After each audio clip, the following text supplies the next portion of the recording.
Your inbox is flooded with emails, your boss is giving you the cold shoulder, and it's obvious they're about to drop more work on you. End-of-month credit card bills are piling up, and to top it all off, there's the evening traffic waiting for you. Stress, stress, and more stress. These days, staying calm and composed takes some serious effort. But what if I told you there's an unexpected way to handle stress? In this video, we're going to talk about a surprising solution that scientists recommend as the #1 antidote to stress. Oh, and if you're not following this podcast yet, don't forget to subscribe. Let's dive in and discover this natural remedy for stress. Hello everyone, I'm Asiya. Welcome. I was feeling super stressed that day because I had a really important meeting coming up. I was thinking to myself, God, I just need to get through this meeting. My mind was racing. It was such a critical meeting, and naturally it was stressing me out. I kept going over what I was going to say, how I was going to say it, and how I should act. It was like my brain was stuck in this constant loop of the meeting scenario. You know how when something stresses you out, you can't think about anything else? Yeah, that was me. The morning of the meeting, my heart was racing. I was so tense. Then I thought, why am I keeping all of this inside? So I called a close friend. Alex, I said, I have this big meeting. Can I talk to you about what I'm going to say if you've got a few minutes? We spent about 20 minutes on the phone going over everything I had planned to say, almost like I was in the meeting already. We tweaked and organized my thoughts together. After talking to my friend, I was still stressed, of course. The stress wouldn't fully disappear until the meeting was over. But after that call, I felt more relaxed. Sharing the emotional burden with someone not only made me feel calmer, but it also gave me confidence. In the end, it didn't really matter how the meeting turned out. What mattered was knowing that there were people I could talk to afterward, people who would support me. The source of my stress was still there, but having the support system I needed to cope with it was incredibly reassuring. There's a reason why the things that stress us out do so. It's because they're hard to deal with. A tough boss at work, financial troubles, family issues, health concerns, worries about the future, these are all serious matters. And we often try to handle these important issues on our own, keeping them bottled up inside. It makes us feel like we're alone in this big world. The more we keep everything inside, the more it builds up like a balloon until it eventually bursts. Do you know what scientists say is the #1 way to deal with stress? Friendship. Yes, you heard me right. Research shows that people with deep friendships experience far less stress, are less prone to depression, are healthier, and live much longer. You might be wondering why. Let me explain the science behind it. The main reason friendship is so effective against stress is that our bodies react very differently to stressful situations when we're alone compared to when we're with others. What do I mean?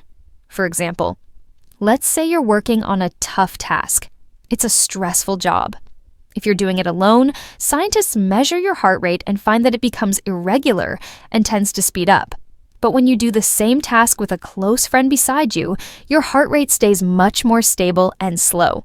What this means is that the stressful situation is exactly the same in both cases, but having a friend with you makes your body feel less stressed. Sometimes, not even stressed at all.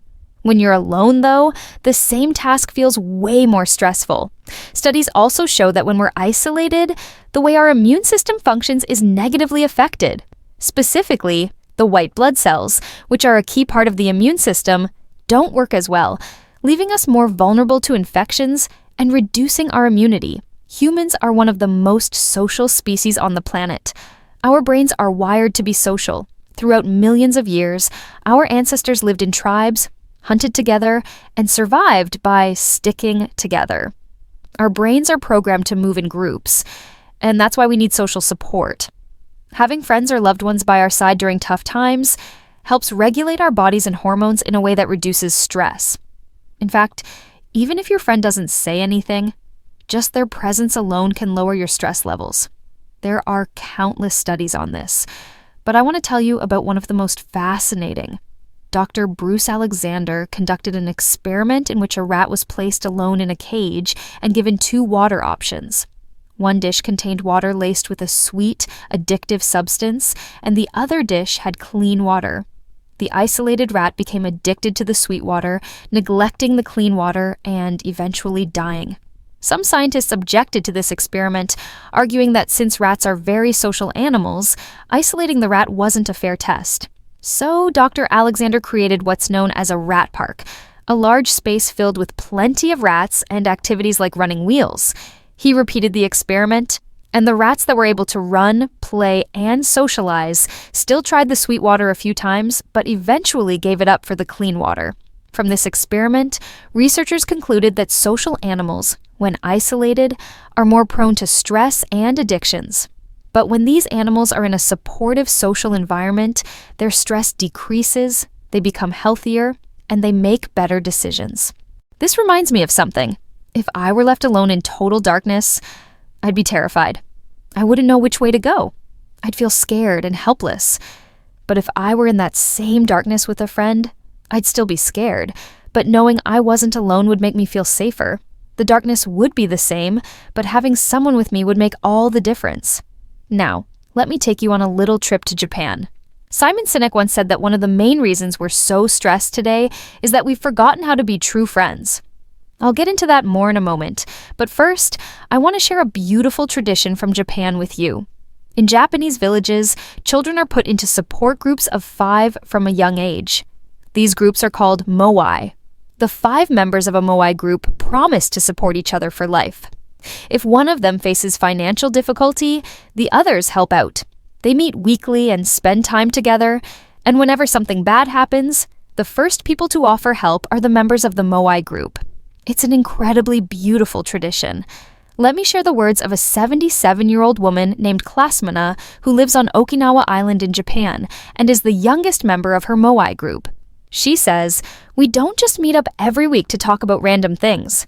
Each of us has deep respect and love for one another, and we wholeheartedly support each other. If any of us get sick, lose a spouse, or need money, we know that the other members of the group will help us. When you have that kind of security, dealing with the challenges in life becomes much easier." The people of Okinawa Island are among the happiest and longest living in the world. They don't seem too stressed, and researchers believe that their secret to long life and happiness lies in the Moai tradition. Imagine having 4 friends who would always support you, no matter what life throws your way. Yes, many of us have lots of friends, but how many of us truly believe those friends would be there in our worst moments? Or how many of us are the kind of friends who would be there for someone else in their worst moments? When I think about these questions, I understand exactly what Simon Sinek meant when he said, "We're stressed because we've forgotten how to be real friends." If we all had a Moai group, I bet we'd all live much less stressful lives, including me.